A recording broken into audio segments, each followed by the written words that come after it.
One of the things that I've learned the most is how our democracy functions. You know, it takes a lot of effort to get your voice heard past the money. So, you know, it really takes a lot of organization. But, you know, I've learned that people have really a lot of passion for social justice and for the right thing. And that's one thing that's given me hope throughout the campaign.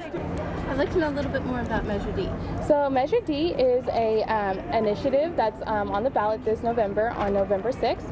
And the measure does is say that increasing the minimum wage from $8 to $10. We're actually implementing real social policies.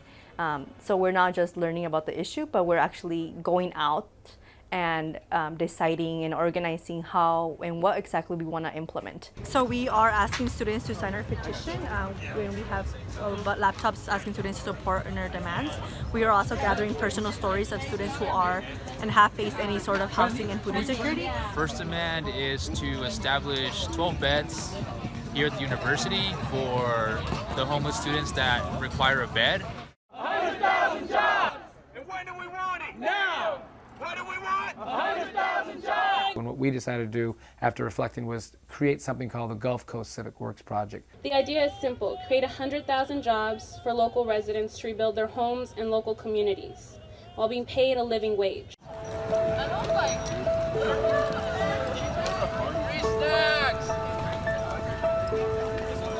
While some students on high school and college campuses, through the classes they take, get the opportunity to volunteer with organizations dealing with social issues facing their communities and the larger society, very few learn how to implement policies which try to get at the root causes of these problems.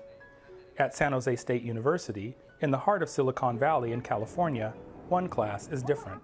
The students in my class have been inspired by FDR's idea for an economic Bill of Rights. Now, Franklin Roosevelt put this idea out in 1944 that the country needed an economic Bill of Rights in order to obtain life, liberty, and the pursuit of happiness. One is the right to a good job.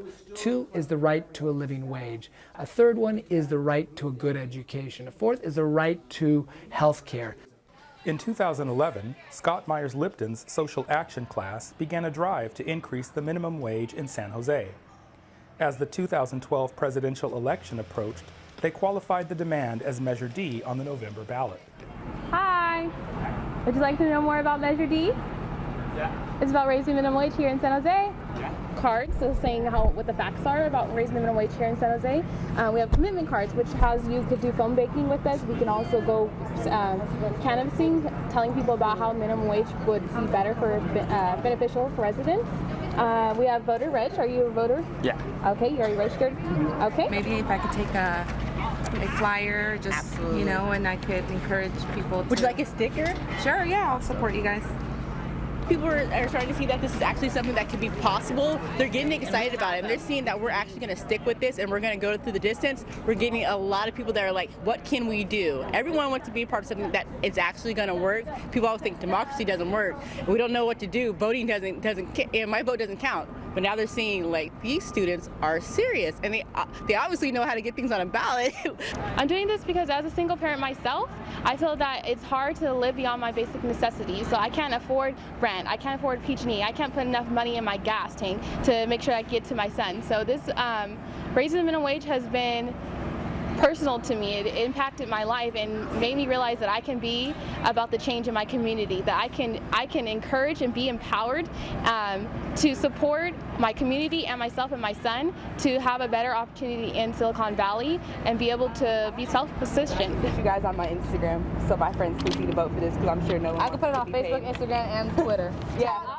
What's an outreach strategy? To get people involved. What you doing to get people involved? Scott Myers-Lipton's social action class drew its first prominent notice in 2007 when students, reacting to the devastation caused by Hurricane Katrina in New Orleans and elsewhere along the Gulf Coast, attempted to develop a nationwide college student coalition to demand 100,000 civic works jobs to help address reconstruction efforts.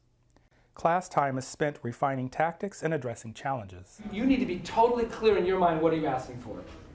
Petitions, go to the website, letter writing campaign, make a donation, help us with the summit. Do you know someone else that needs to be involved? What are your contacts politically? Do you have any political contacts? Because we're trying to get these non-binding resolutions passed. Do you know any politicians? With the 2008 presidential election race shaping up, one strategy they use is to contact the campaign offices of prospective presidential candidates to see if they would take a stand on the issue. So I've been following my candidate and trying to get his schedule so that we can dispatch some other college students across the country to ask the questions about the Gulf Coast Civics Works project.